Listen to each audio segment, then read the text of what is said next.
ലൂക്കോസ് 1:25. മനുഷ്യരുടെ ഇടയിൽ എനിക്കുണ്ടായിരുന്ന നിന്ന നീക്കുവാൻ അവള് പറയുക, മനുഷ്യരുടെ ഇടയിൽ എനിക്കുണ്ടായിരുന്ന ഞാൻ അനുഭവിച്ച നിന്ന നീക്കുവാൻ എന്റെ ദൈവം നീക്കി. ഒരാമയും വരുന്നില്ല. ഒന്നാമത്തെ ദൂത്, ഒത്തിരി വർഷം കൊണ്ട് നീ സഹിക്കുന്ന നിന്ന നീക്കാൻ സ്വർഗം ഒരു പദ്ധതി ഇട്ടിട്ടുണ്ട്. നിങ്ങൾ എന്നെ ഒന്ന് ശ്രദ്ധിച്ചേ. ഞാനിപ്പം ആ സിസ്റ്ററോട് പറയുക, ഇന്ന് നിന്റെ പ്രാർത്ഥന ഫലിച്ചിട്ടുണ്ട്. സിസ്റ്റർക്ക് ഒരുപക്ഷെ ആ സിസ്റ്റർ പാസ്റ്റർ ആയതുകൊണ്ടും ഇവിടെ നടന്ന ദൈവപ്രവൃത്തി കണ്ടുകൊണ്ടും എന്നെ വിശ്വാസം ഉണ്ടായിരിക്കാം. നിങ്ങൾ ശ്രദ്ധിക്കണം. പക്ഷേ അനിപ്പാസ്റ്റ് പറയുന്നതിനേക്കാൾ മുമ്പേ സിസ്റ്റർ അകത്ത് ഇന്ന് എൻ്റെ പ്രയർ വിടുതലായെന്നൊരു ബോധ്യം ദൈവം തന്നാൽ, ഞാൻ പറയുന്നതിനേക്കാൾ ആ സിസ്റ്റർ മനസ്സിൽ അത് എഫക്റ്റ് ആയിരിക്കും.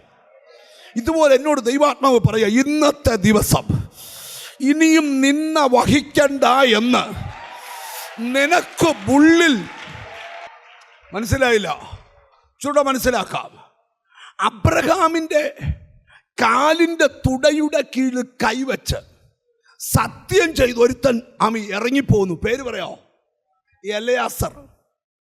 ഇപ്പൊ ഇങ്ങേരൊരു വെള്ളക്വാമി ഒരു ഉറവയുടെ അടുക്ക നിൽക്കുക. കാര്യം പെണ്ണ് കാണാൻ വന്നേക്കുക. സ്തോത്രം. കൈ ഉയർത്തി ഒറ്റ പ്രാർത്ഥന, ഇന്നു തന്നെ ദൈവം കാര്യം കണ്ണു തുറന്നപ്പോൾ ഒരു പെണ്ണ് നടന്നു വരുന്നു. അങ്ങനെയെങ്കിൽ ദൂത് പറയാം, നിന്നെ ഉറപ്പിക്കാൻ, നിന്നെ ധൈര്യപ്പെടുത്തി, ഈ വചനം കൃത്യമാണെന്ന് പറയാൻ. Hallelujah, hallelujah. നിന്റെ ഉള്ളിലോട്ട് വചനം കയറട്ടെ, നിന്റെ ഉള്ളിലോട്ട് ദൂത് കയറട്ടെ. ഇന്ന് ഞാൻ വെളിപ്പെടുത്താം, മന്ത്രവാദിക്കല്ല ശക്തി, പിശാചിനല്ല ശക്തി, എതിരാളിക്കല്ല ശക്തി, ശക്തി എൻ്റെ യേശുവിനാ. ഒരാമയും പറഞ്ഞാട്ട്. ആരറിയും മുമ്പേ നീ അറിയാൻ പോവാ നിന്റെ വിടുതലിന്റെ സമയമായ. എത്ര പേർ വിശ്വസിക്കുന്നുണ്ട്? എത്ര പേർ? ഒന്നുകൂടെ പറയാം. നിന്റെ ചാർച്ചക്കാരറിയുന്നതിന് മുമ്പ്, നിന്റെ സ്നേഹിതരറിയുന്നതിന് മുമ്പ്, നിന്റെ രക്തബന്ധങ്ങൾ അറിയുന്നതിന് മുമ്പ് നീ അറിയാൻ പോവാ എനിക്ക് വിടുതലായി എന്ന്. നിങ്ങൾ എന്നെ ശ്രദ്ധിച്ചിരിക്കണം. വചനത്തിൻ്റെ ശരയമ്പുകൾ മനുഷ്യ മനസ്സുകളിൽ തുളച്ചു കയറുക.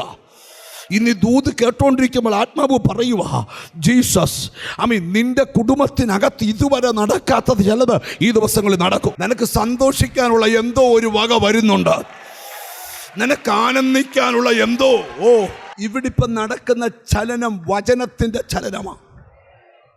എഴുതിയിട്ടോ, ഇന്നത്തെ ദിവസം നിനക്ക് മാത്രം മനസ്സിലാകുകയും വേറെ ആർക്കും മനസ്സിലാകാത്ത ചില അടയാളങ്ങൾ, നിന്നെ ഉറപ്പിക്കുന്ന അടയാളങ്ങൾ, നിന്നിൽ മറുപടി ജ്വലിപ്പിക്കുന്ന അടയാളങ്ങൾ, നിന്റെ നിന്ന ഉരുട്ടുന്ന അടയാളങ്ങൾ മനസ്സിലൂടെ സജീവമാക്കുവോ?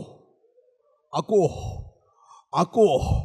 എന്നോട് പരിശുദ്ധാത്മാ പറയുക, എനിക്ക് പ്രവർത്തിച്ചേ പറ്റൂ, എനിക്ക് നിന്നിൽ പ്രവർത്തിച്ചേ പറ്റൂ, എനിക്ക് നിന്റെ വീട്ടിൽ പ്രവർത്തിച്ചേ പറ്റൂ, എനിക്ക് നിന്ന മാറ്റിയേ പറ്റൂ, എനിക്ക് നിന്റെ നിന്ന ഉരുട്ടിയേ പറ്റൂ, എനിക്ക് നിന്റെ നിന്ന നീക്കിയേ പറ്റൂ.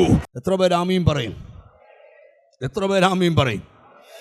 ഞാനിപ്പോൾ ഓർക്കുന്നൊരു കാര്യം പറയാം.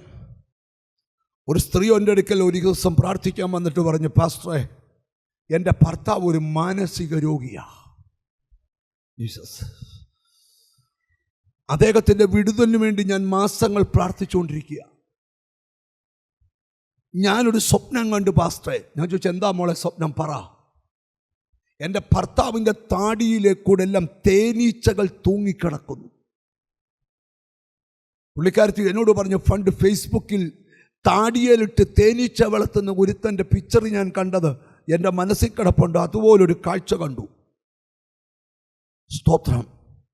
ഞാൻ നോക്കിയപ്പോൾ എൻ്റെ കയ്യിൽ ഒരുത്തൻ പിടിച്ചോണ്ട് അങ്ങോട്ട് ചെന്നിട്ട് ആ തേനീച്ച, ഞാന്ന് കിടക്കുന്ന തേനീച്ച കൂട്ടത്തെ ഇങ്ങനെ കൈ പിടിക്കാൻ പറഞ്ഞപ്പം ആ തേനീച്ച മുഴുവൻ എൻ്റെ ഭർത്താവിൻ്റെ താടി എന്നിറങ്ങി എൻ്റെ കയ്യെ കൂടി.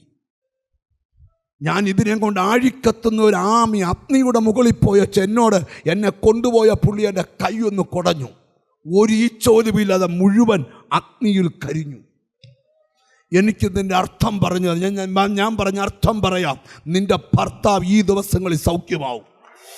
നിന്റെ പ്രാർത്ഥന കൊണ്ട് നിന്നെ ഉറപ്പിച്ചതാ ദൈവം. ഓ യേശു, വ്യാഖ്യാനപരമില്ലാത്തവര് വരമുള്ളവരോട് ചോദിച്ചോണം. സ്വപ്നം കണ്ടവർ, വ്യാഖ്യാനം അറിയാത്തവർ പൊട്ട വ്യാഖ്യാനം എടുക്കരുത്. ആ വ്യാഖ്യാന വരമുള്ളവരോട് ചോദിച്ചോളം. ഹോ, പിന്നെ 3 ആഴ്ച കഴിഞ്ഞില്ല, ആ മകൻ അത്ഭുതകരമായി സൗഖ്യമായി. ഞാൻ എന്തിനായി അനുഭവങ്ങൾ പങ്കിടുന്നേ? നിനക്ക് ബോധ്യം തരാൻ പോവാ. അകത്ത് കയറിയ സക്കറിയാവ് ഒരു കാഴ്ച കണ്ടു, ഇന്നുവരെ കാണാത്ത കാഴ്ച. ഒരു ശബ്ദം കേട്ടു, ഇന്നുവരെ കേൾക്കാത്ത ശബ്ദം. ഞാനൊരു ദൂതൂടെ പറയാം. കൊതിയുണ്ടോ ഇതുവരെ കാണാത്ത കാഴ്ച കാണാൻ? ഇതുവരെ കേൾക്കാത്ത ശബ്ദം കാതിൽ കേൾക്കാൻ കൊതിയുണ്ടോ? ഇറങ്ങി വന്നപ്പോൾ അടുത്ത ഭാഗം ശബ്ദം കേട്ടവൻ്റെ വായടഞ്ഞുപോയി. അവൻ ആംഗ്യം കാണിക്കുക. കൂട്ടുകാർ ചോദിച്ചു, സക്കറിയാവിന് എന്നാ പറ്റി?